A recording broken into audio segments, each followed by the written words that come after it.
How many of you have ever thought, if only life could come with a map, a blueprint of my life? If only there was a map to help me navigate through the struggles, through the challenges. Or have you ever felt like life is just throwing challenges your way and you're wondering if maybe somebody, the stars, somebody might have something to say about it? Well, my friends, you are in luck because there is such a map. There is such a way that we can talk about your challenges and help you navigate through them. So welcome to the Creepily Accurate Astrology, where we make it easy to understand and eerily accurate. In today's episode, guys, we're going to talk about using astrology to navigate life's up and downs, from uncovering hidden strengths to surviving the Mercury retrograde with your sanity intact. Let's get it. Hello, my friends. And if you didn't know, there is one thing that is creepier than a peeping Tom, and that is the Creepily Accurate Astrology Podcast. Welcome, everyone. This is your favorite astrologer and your host, Crystal Jackson. And on this podcast, we talk about how astrology can be used as a tool of empowerment. It helps you to understand yourself. It helps you to understand the people around you. And by that, it helps to raise your vibrations. And of course, that is what we are all about. So come on in and join us for some self-empowering astrological knowledge. Namaste. Woo-wee! Astrology reveals the will of the gods. Quoted by Plato. The thing is, it doesn't matter if it's a career dilemma or emotional breakthrough, the stars have been guiding people for centuries. And I do mean centuries. I'm talking about going all the way back to your boy Alexander the Great. This man was known to utilize astrology as part of his decision-making process, particularly when it came to matters of war and conquest. I think that's pretty serious, to actually trust in astrological celestial affairs for matters of war, and then it work in your favor. Come on. Skeptic for what? One notable instance is during his campaign against Perugia, where he reportedly consulted oracles and astrologers to choose the time to launch his attacks. You know what I mean? His belief in astrology reflects the broader cultural context of the ancient world, guys. So without further ado, let's talk about it. We are going to discuss today astrology as a tool for self-discovery. We're going to talk about understanding Mercury retrograde, and we're going to talk about astrology and career paths. And I'm going to hit you with the tip of the day, and we're going to wrap it up. If you with it, I'm with it. Well, I'm with it always. So you got to be with it. Let's get it.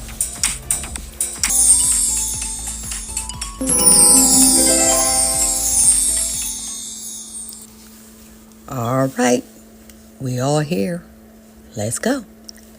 So, guys, again, we're going to start the segment off with part 1, astrology as a tool for self-discovery. So,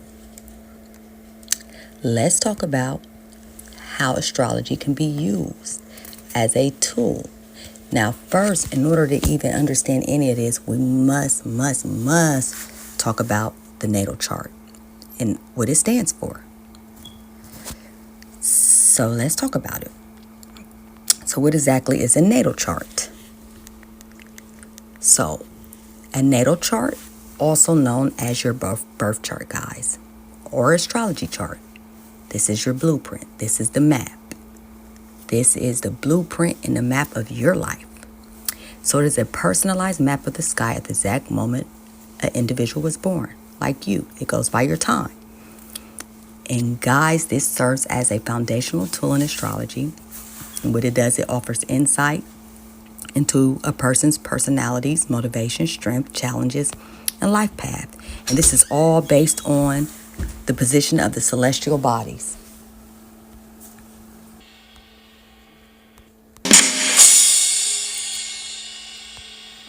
All right.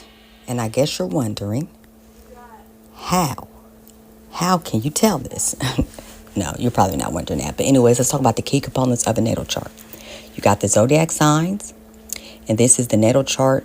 This is simply saying a natal chart is divided into 12 sections, and each corresponding to one of the zodiac signs. The position of the planets in these signs reveal various personality traits and tendencies. So what I'm telling you is all 12 of the zodiac signs is etched in your life in one way or the other. You got your houses. The chart is also divided into 12 houses, each representing different areas of your life, such as relationship, careers, home, personal identity. The placement of the planets within these houses indicate where energy will manifest in a person's life. So what I'm saying is there's 12 houses, 12 zodiac signs, and there's a zodiac sign in each house. And whatever house is in, that's what part of your life that it influences. Now the planets, each planet in the chart represents different aspects of the self and influences various areas of your life. For example, the sun is your core identity. The moon is your emotions and your subconscious. Mercury is your communications and thought processes. Venus is your love and relationship. Mars is your action and aggression. So this is how we can tell as astrologers, or you, what it tells you what part of your life this represents. Then you have the aspects. So how you read in the chart is the aspects tell you your challenges, your talents, your strengths, your weaknesses. And these are the angles formed between planets in the chart. And the main ones were conjunctions, squares, trines, sextiles, and oppositions. And these indicate how these planetary energies interact. So these aspects, they can highlight both the challenges and the harmonious connections within the individual's personality. Great for understanding. Then you have your ascendant. And this is the sign that was rising on the eastern horizon at the time of your birth. And this is known as your ascendant or your rising sign. And this, my friend, represents how a person presents themselves to the world in their influences and their first impressions. So basically, your ascendant is how people see you. People don't see you as your zodiac sign, your sun sign, zodiac sign, which means that your sun was in this zodiac sign at the time you were born. So if you're a Gemini, the sun was in Gemini at the time you were born. And your birth time would tell you what house it was in. And that's what part of your house the sun is going to light up. The purpose of a natal chart is self-understanding. So the natal chart provides insight into your strengths, your weaknesses, your potential challenges, and it helps you to better yourself. And once you understand yourself better, you can deal with other people better. And especially like as an astrologer, just by looking at somebody's chart, I know how to deal with them always. Life path guidance. It can offer guidance on career choices, relation dynamics, personal growth opportunities. Then you have your timing and cycles, and this shows you where the planets are now, or later on in the future, or maybe some stuff that happened before time. You can look at the planets and the times and the cycles and be able to interpret that. So you'll get your natal chart, you analyze the life cycles, and you predict your future trends based off the movements of the planets that's in relation to your natal chart. So I thought I would just break down what the natal chart is before we go any further. But it definitely can help with self-discovery, personal empowerment, just by understanding your chart. It can help us navigate through them challenges with great awareness. Okay? So now that we got that out the way, guys, what's next?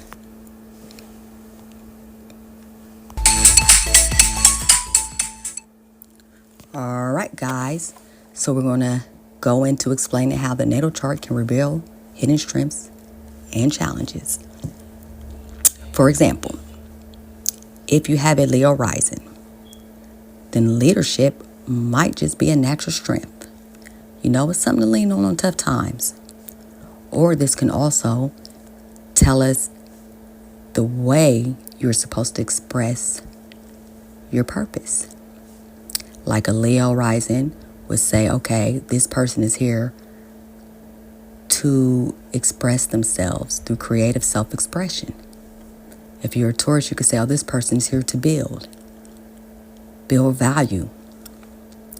And it also depends on what planet. The rising sign has a planet. So whatever house that planet is in, it further tells you the story. If you were a Capricorn rising, this person is here to achieve such and such through hard work. If you are a Scorpio, this person is here to transform through, the house, whatever else goes with that story. So it kind of gives you an idea of how you were supposed to express yourself when dealing with your purpose. Your challenges, if you have a chart and all of your planets are on one side of a chart, it might show some challenges between one side is, where you're focused on yourself. The other side is where you're focused on others. It might show that you need to start focusing on yourself if all of them is on the, the west side. And if they're on the east side, then you need to, focus on others as well. Get off yourself a little bit. You can look at your elements. Your elements could tell you, like if you have, all the elements are fire, earth, air, and water. And I got an episode on the elements and the houses if you want to go back. So if you have dominant earth and dominant air and dominant fire and no water, that means you lack sensitivity. You might need to work on that. If you have a challenging aspect with, let's say, Mars and Saturn, it might show some conflict between the way you assert yourself and the security, your need for security, or a fear. So it can tell you a lot when it comes to your challenges and your strengths. Your sun, wherever the sun is at in your chart, it shows where you're meant to shine. And it also it's a significator of career, with what you're good at. It's certain places in the house. You can look in the 5th house and you can see what type of hobbies this person likes, what type of talents, how creative they are. Those are some of the examples. So let's talk about some like key placements. Like you got your main placements, the sun, the 3 most important, I would say. They're all important, but these are the 3 most important aspects of who you are. Your sun is your personality, your moon is your emotions, and your rising is how you present yourself. So with your moon or your sun or your ascendant, you're either going to be one of the 4 elements. So your moon is either going to be fire, earth, air, or water. And this will show how you emotionally respond to challenges. Also, your zodiac sign, of course, but I'm saying just on the simpler level. If you have an air moon, you might emotionally fulfill through communication. You have a water through emotions and sensitivity. You have fire through passion, inspiration. You have earth through practical matters. This is how you emotionally fulfill. Wherever your Mars is, this shows us how you take action. Do you take action practical in the earth sign, which would be Taurus, Capricorn, Virgo? Or do you take action through communications, an air sign, Gemini, Aquarius, Libra? Maybe you take action with action, a fire sign. Inspiration, you're passionate. That would be Aries, Leo, or Sag. Or maybe you take action through emotional sensitivity. Maybe you're emotional through action. That'll be your water signs, Cancer, Pisces, Scorpio. So guys, this is just a brief discussion on how you can use the chart to reveal your hidden strengths, your strengths and your hidden challenges and your challenges. So with that being said, let's talk about something that everybody talks about. Even those who don't really understand astrology don't really get into astrology. And if you said the Mercury retrograde, then you have guessed correctly, my friend.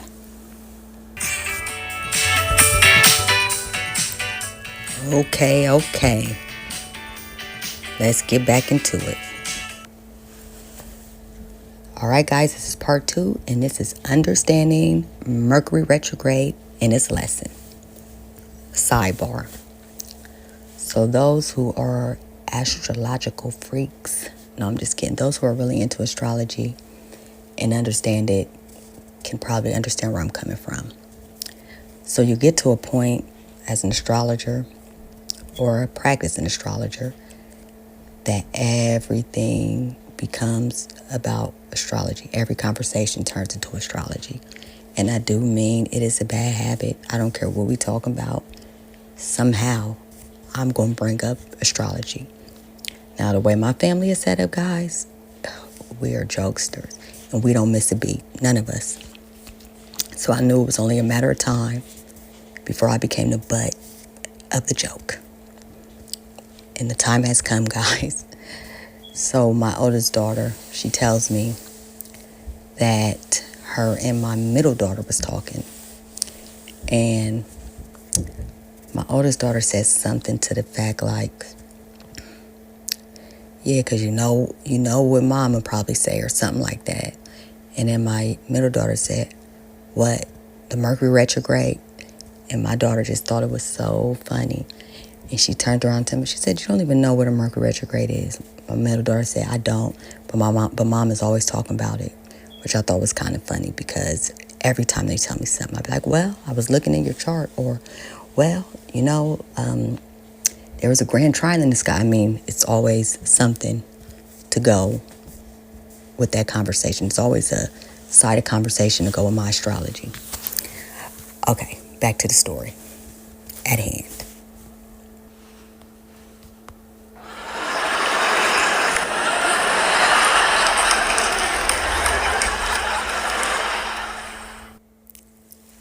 Okay, sound effects. Ease up. It wasn't that funny. Take the laughing down about 2 notches. And let me get into understanding Mercury retrograde. And let's explain why the retrograde is so notorious. Okay. So, what is a retrograde? A retrograde happens when the planet is said to be moving backwards. But technically, it's not moving backwards. It just appears that way because it's because of the slowdown. All planets go into retrograde. All planets go into retrograde at some point. Now, the reason why Mercury is so notorious because this is dealing with your thinking process and a lot of other things. Okay, so Mercury, it goes retrograde approximately 3 to 4 times a year. And each retrograde period lasts about 3 weeks. But the effect can be felt for several weeks before and after the actual retrograde. So typically, there are 3 periods in a year. But occasionally there can be a 4th. And it's something called the pre-retrograde shadow. And this is the period when Mercury starts to slow down right before the retrograde. And then you have the post-retrograde shadow when Mercury speeds up after. And that can add about 6 weeks of the influence. So the dates for Mercury retrograde can vary each year. And often they occur in different zodiac signs. So this can affect different areas of the life. And at that point, it's going to feel like a disruption. And this is some of the themes that is going to come with Mercury retrograde, which again is why it's so notorious. You're going to have communication issues, travel delays, technology glitches. And when I tell you, It's real. Okay? So I was born with the natal retrograde. So my Mercury retrograde was already slowed down. So I feel like for me, it was said that when you have a Mercury retrograde in your natal chart and it goes retrograde, it's supposed to work for you. I've heard, I'm not really sure. I have not put a lot of things to the test. I have not really put that to the test because for me, it hits me almost every time, and it's always through my electronics. I always know when it was going to be a retrograde because my electronics start messing up all the time. That's what I feel the most. I don't know why. It's always affecting my electronics. But, of course you have misunderstandings and things like that. But for me, that's where I'm affected at the most. So with the communication issues, you're going to have misunderstandings and miscommunications for sure. With the travel delays, expect possible delays or complications in travel plans. And let me just give you a hint. And I talked about this on another episode. When they say do not make no permanent moves during a retrograde, they're not playing because it will become temporary once the retrograde is over. That's exactly what happened to me. I don't know what I was thinking, but I decided to move during the retrograde sometime last year in Ohio, back to my home state. And that was in October, sometime in October when Mercury went retrograde. So I thought if I wait until after it was over and move, it wouldn't be affected. But the thing is, I made the decision during the retrograde. So I moved, I think, a day or two after. And I wasn't even there for a good 3 months before I changed my mind and came back to North Carolina. So that's always funny to me. You're going to have technology glitches. Again, this is the issues with your electronic devices, software, communications. These are all part of the retrograde. Now, I know it seems like bad old Mercury retrograde, but really it's not all that bad. This is where you take the time to reflect. You tie up the loose ends and you reevaluate your goals. This is a time where you're supposed to reflect and review, introspection, revisit past projects, resolve unfinished business. Do not make new plans, and then just take your time during the Mercury retrograde. Since you know all this stuff, take your time, triple check your emails. Do not sign any major contracts. Revisit old ideas. Reflect. Revisit. Slow down. Like when the planets slow down, you slow down. Don't try to outrun it. Because you will hate to get hit with all these at the same time. But if you vibe out with the planet when it's in retrograde, you'll be fine. Just take your time and slow down.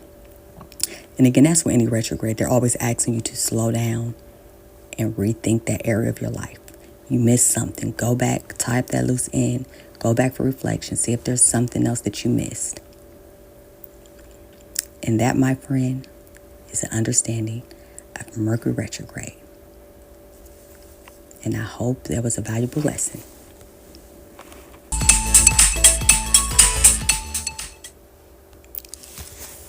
All right, good people, we have made it to the last segment, and it is entitled Astrology and Career Pathways. So, during my astrological journey, this is one of the main things that my clients want to know. It's either their career, their love life, their purpose, or their challenges. So, we're just going to talk a little bit about how you can kind of tell your career pathways by looking at your zodiac chart. Your natal chart.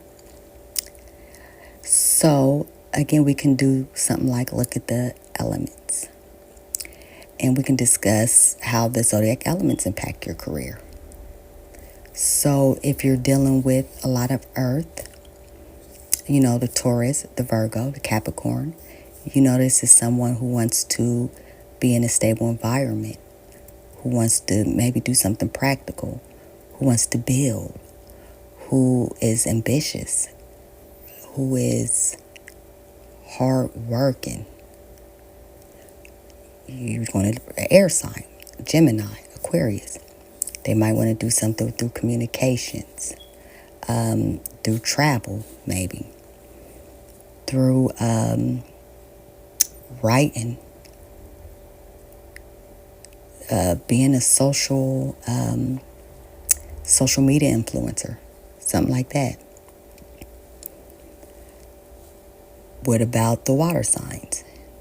Then you have someone who may want to do something that is connected to their emotions, their sensitivity, psychology, a nursing role, nurturing, possibly something like with the metaphysics, astrology, something like that. Or you got your fire sign. They may want to do something very creative, competitive, passionate. Something that requires them to be inspired and to inspire others. If we're looking at the elements, especially if you're predominant in a certain one of them elements, like I'm all fire, and I'm doing something creativity. I'm doing something that I'm passionate about. Something that inspires others. Or it's a lot of things you could look at. Things that you want to look at if you want to get right to the career. First of all, you want to look at the second house. The second house is going to show how you make your money, what you value. Then you're going to look at you could look at your fifth house. That'll at least show your creativity. I don't think it's 100% necessary, but I look at the fifth house just to see what type of person I'm dealing with when it comes to creative expressions and things like that. You want to look at the sixth house, and this just shows the work ethic of a person, not the career, but the type of work that they will do, that they're okay with doing, the type of employee or employer they are, the way they are when it comes to servicing. You could look at the seventh house that shows partnerships, contracts. Is this person good? If it's business wise, what type of partner would they be? And most definitely the 10th and 11th house. So I'm going to say for certain the 2nd, the 10th, and the 11th house for sure. Because the 10th house is your career, the 11th house is your aspirations, and it is the money that you make from your 10th house. The second house is how you make your money. So and again, 11th is your aspirations. The 6th house, the 5th house, I would say would be good places to look in. You could look at your North Node because it shows your destiny, and it shows what you're obsessive over. You want to look at your sun. You want to see where you shine at. You want to look at your rising sign to see the best way to express, your purpose or your passion. And you want to look at the planet of the rising sign and what house that's in. So these all can show you. This all can put out a good story for you. But right now I'm just going to talk about the 10th house. And just this alone could give you at least a idea, tip. Just by using astrology, it can kind of guide you the type of career decision that this person may make by looking at the midheaven sign, just to understand a career that aligns with the person's soul purpose. For instance, I couldn't remember all of these, so I took a few notes. So if you're dealing with an Aries on the midheaven, I know that one off rip. That's a person who's very competitive, person who's strong-minded, and they're probably good in sports. A lot of celebrities have this. This is a person who is very ambitious when it comes to career. They're self-directed, probably self-employment. They work alone. And again, I do got that note at work that potential leads to fame. If you got Taurus, you're talking about somebody who more than likely wants to build a business, which is me. Buying and selling, cooking, creativity, because Venus rules this sign, family business, public speaking, restaurant work, singing, teaching. You got Gemini. You got somebody who probably likes accounting, information processing, writing, working with their hands, working with siblings, crafts, communication jobs, traveling jobs, CDL, something like that. If you have Cancer, you're probably dealing with someone who either works from home, is good with working with family members, especially the mother, a homemaker, a nursing job, some type of counseling, any job in an institution, a person who likes to fish, founder of an institution. You're working with, you're talking about Leo on the cusp, probably dealing with some teacher, a professional, mother or father, an entertainer, also a writer, publisher, actress, musician, financial planner, someone who works with children, someone who may want to write children books, someone who probably wants to build a business based off of children. You're talking about Virgo, a healer, a judge, a lawyer, a prison worker, an analyst, any job that requires great attention to detail, a critic, like a movie critic or a food critic, a Libra. This is a contractor, a judge, someone who's in law, a political career, someone who's good with working with partnerships, business, client-based profession, a consultant. This is also Venus ruled. Scorpio, astrology or an occultist, a broker, any work that helps others who are going through changes or upheavals, a financial planner, insurance agent, mortician, psychologist, therapist, researcher, transformational coach. And I think with Aries, what I also should have said was like a surgeon, I believe, like a surgeon, or someone who's like in the army or something.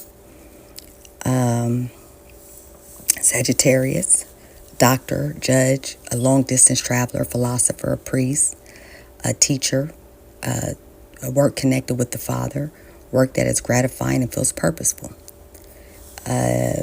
Capricorn. This profession will be connected to the career tendencies of the sign on and any planets in the 10th house.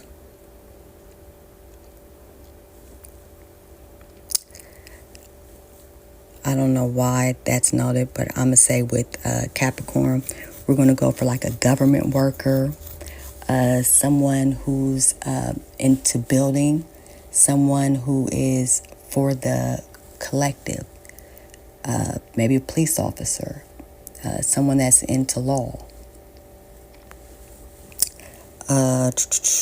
Aquarius, any kind of group work, a humanitarian work, community service worker, social worker, someone who's good with technology, someone who makes a living on the internet, teaching, work connected to friends.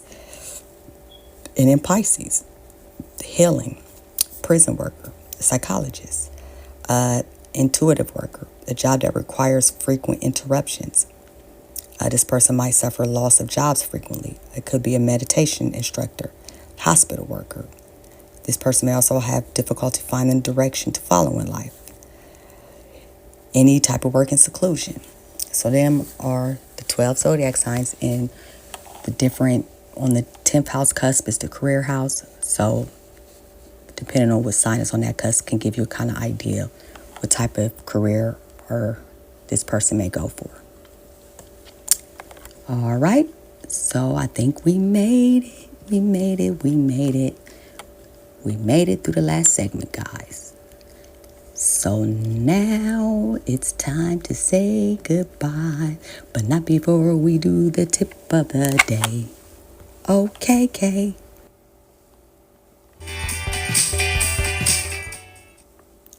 All right. Let's wrap it up with the tip of the day, guys. So I got a tip for you. Take some time this week and check where Mercury falls in your natal chart. And you can get your natal chart at astro.com. Put in your time, your birth date, and it'll pop up that chart in a minute. And once you recognize this, see when Mercury goes into retrograde. And this can reveal areas where you're likely to experience communication challenges. And you guys, you could use this awareness to stay ahead of any miscommunications. We're all going to know when Mercury retrograde's coming up. First of all, because everybody's going to talk about it. Second of all, because every month I give the current, most important transits. So you can listen to that. I don't know when you're going to hear this episode, so I cannot tell you when the next Mercury retrograde is. But you can just do a quick Google. Hey, when's the next Mercury retrograde? And compare it to where Mercury is in your chart. Mercury is the guy with the horns on his head. All right?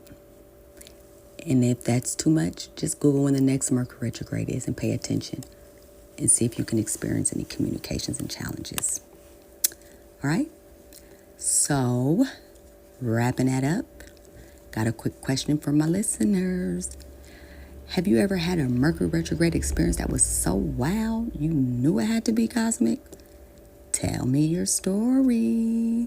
And if you like, because I would love, we can feature it in a future episode. If not, that's fine too. Just leave it in the comments.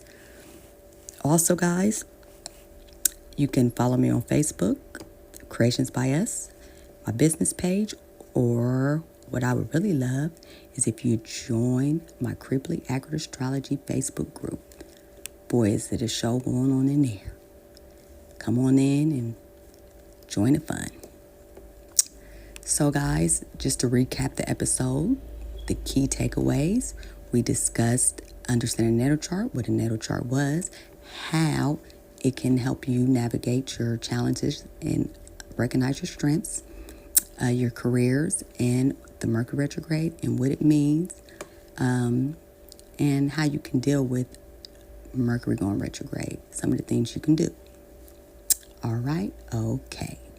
So, guys, remember, whether it's navigating retrogrades or discovering your strength, don't forget astrology is here to help you make sense of your life's challenges. So, guys, really, I do have a special offer coming up. Make sure you subscribe because it will be $5 donations for specific type of interpretations in your natal chart. Either way, just subscribe and I will send out that information in the newsletter. I will put it on my episode if I don't forget, but definitely I will use the email as a way of contact. All right, guys, remember, the universe is always speaking. It's just up to us to listen. That is my mantra. Trust your chart and trust yourself. And thank you so much for tuning in to this episode. And I hope that this piqued some insight on some of you, most of you, all of you. And with that being said, guys, remember to protect your energy like the Secret Service protected president. And always remember your energy is expensive. Be mindful of how you spend it. And don't forget, Crystal loves ya. And I'm sending positive vibes your way.